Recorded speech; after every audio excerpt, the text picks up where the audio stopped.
All right, good afternoon. Everybody knows who Andrew Tate is, I guess. I'm probably the last person to figure it out. I never heard of him, but I live under a rock. I just got my first smartphone a few months ago, and my social media presence for a guy that has a channel that has 50-some thousand subscribers. 50,000? What the hell? How many people are on this channel? How many people? I don't even know how many subscribers I got, but whatever it is, for a guy to have a channel of that size, it's not a huge channel, but for me to have a channel that size is pretty remarkable, being that I don't promote it. I don't have any other social media. There's a whole vacuum of me appearing on social media. I only very recently, within a few months, started a Facebook page, and I only have, I don't know, not a whole bunch of friends, because they're actually my friends, most of these people, and I don't put it out there that I have the Facebook page, right? It's not there to promote this channel or anything, and my Instagram totally blows. If you go there and look at Gorilla with a Call's Instagram, does it even have a picture? I know it's got the logo. I don't even know if it has a picture on there. So I suck at the whole social media thing. So, and you've never heard me. I've never uttered in a video. Find one where I did, where I say, "Hey, don't forget to hit that like button and subscribe." I've never asked anybody to do that. In fact, I have said several times in videos, "Don't subscribe if you don't belong here. If you don't agree with the whole anti-bullying and that it's a worthwhile endeavor to strive to be a better, more humane version of yourself, like trying to put more humanity into being human, if that makes sense." And it does make sense now in today's society. So what I'm saying is for somebody like that, for me to have the channel that I have, as many people as I do have, I think that's pretty remarkable. It's not like I've tried hard. You know what I mean? I value those I have. I value the people that check out my shit. Anyway, so I don't know who this guy is. I just saw I had time to kill. If it wasn't like totally time to kill, which really we don't really have time to kill in this life, do we really? But we do it all the time, and even I'm guilty of it. I'm human, and I was looking on YouTube. That's and I happened to see Greg Doucette put a video up, and I'm not a fan or any of that kind of shit. I don't really watch other people's videos like that. But once in a while, I would swing by Jerry Ward's channel or whatever. Steve Shaw, another guy. A lot of the guys that stand on the two legs of their own original content, those are the kind of guys I have respect for that. You know what I mean? So I'm interested sometimes in what they're saying. I'll check in on them. And the Greg Doucette thing, he comes up so much in the feed, anything to do with bodybuilding, that I can't handle the fake put on voice, the affectation of that. I can't deal with that. I've heard his regular voice. I've even seen him in an interview with Jay Cutler on his channel where he didn't use that voice, and now I'm getting way off track. So let's get back to where I'm trying to go. So I saw this video, and it was something to do with Andrew Tate wants to fight me or something like that. So I was like, oh, what's this? What the hell's going on here? So I clicked on it, and it was a video where Greg Doucette was talking about, and he showed clips, and I'll put a clip in here in a minute.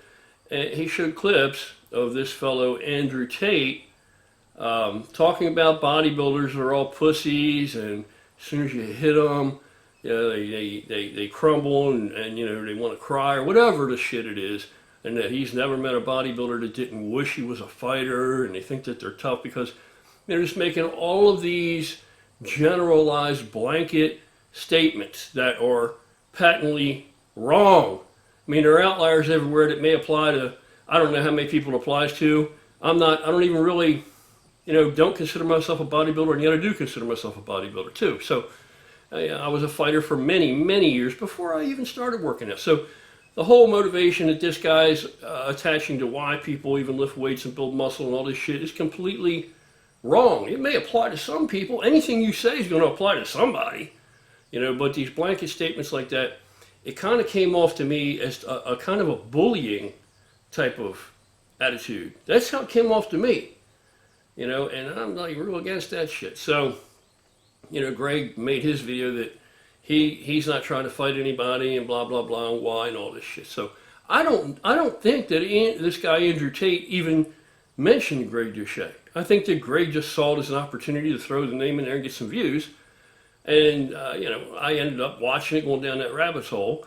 So then I had to figure out who this Andrew Tate is. And then once I started to look, then I saw he's everywhere all of a sudden, that he's banned from all the social media platforms and blah blah blah. So I figured, why?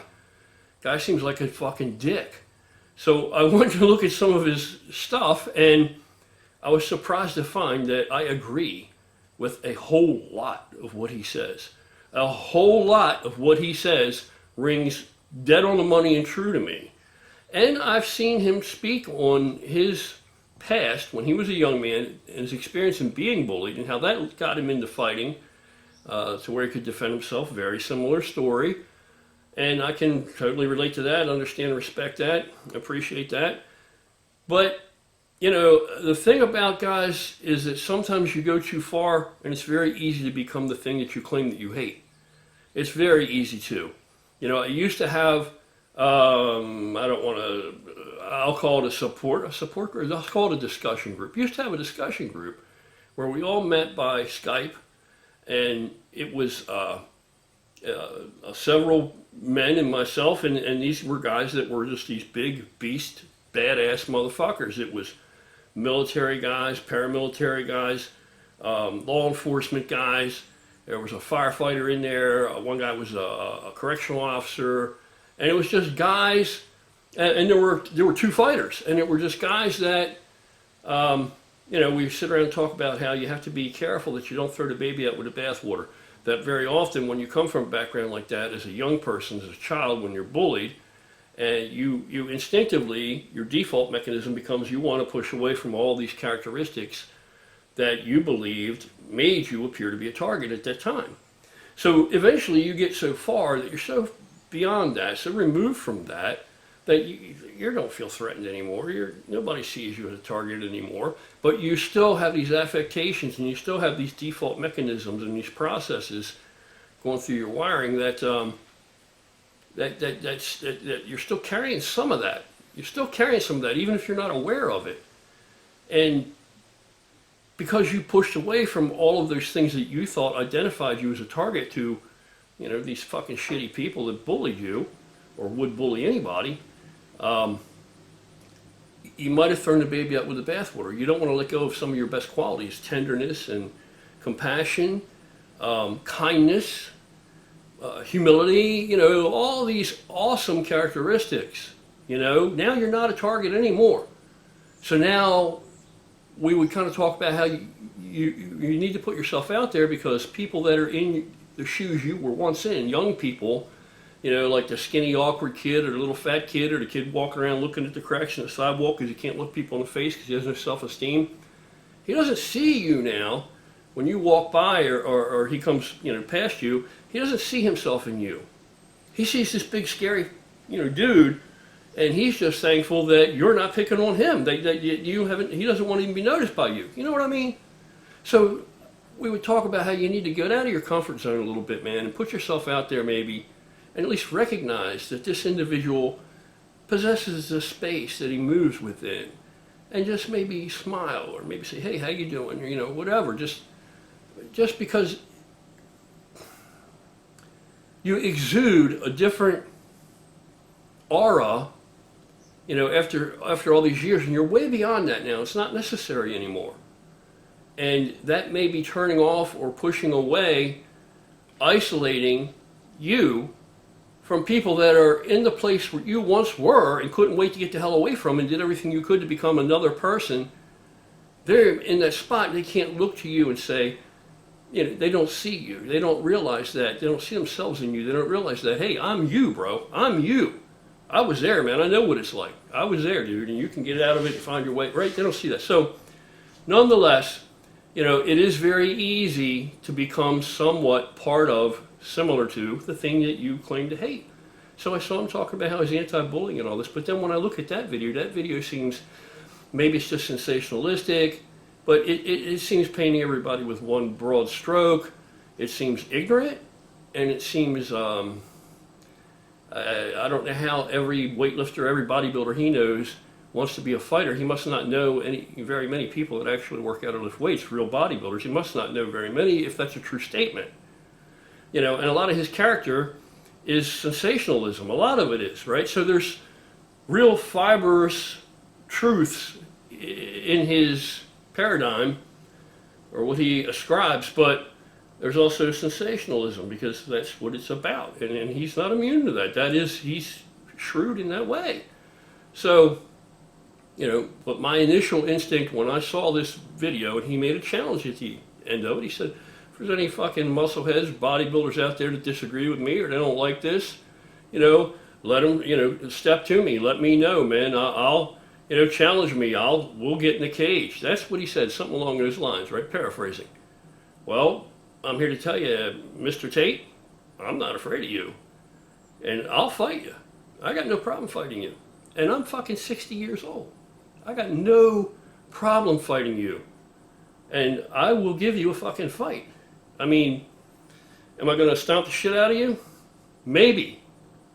You know, am I going to get my ass whipped? Maybe. You know, let's be realistic.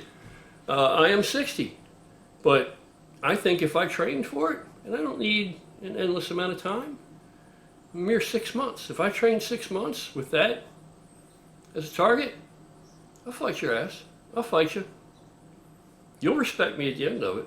If you don't at the beginning, if you're foolish enough and not humble enough and really don't have the experience that you think you have, that you just are going to just shrug it off and say, oh, he's nothing, I don't have to worry about that, I could, you know, take him right now, I don't even have to prepare, I'm good to go, you know, and just brush me off as not a serious, viable, you know, threat, if we were to engage in some manner of fisticuffs, fool, you know, but, and like I said, I would need a little bit of time to prepare, and I'm sure it would take some time to arrange however we would arrange it.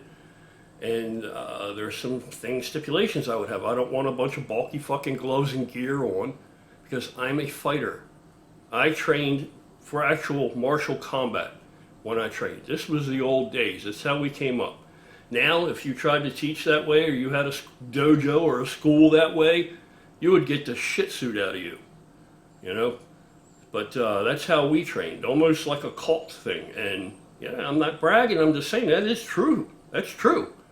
And, you know, I can't fight with all that shit on me. I have fought competitively with all that bullshit on. I was never a great competitive fighter because of that.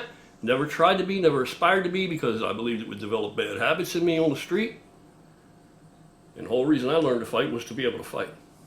Not to win trophies, not to, you know, none of that shit. So, the glove thing, less is better for me, the least possible thing, so that I'm free to be able to actually employ my skills and to use what God gave me, you know. And as far as rules go, just like I said, the closer it could be to an actual, you know, maybe like the initial early day UFC rules, like, you know, when it was considered to be too brutal. I mean, I'm just saying, I'm an actual fighter. I'm not a, you know, sports guy. So, you know, there's a difference. And if you don't know that there's a difference, then maybe you are too.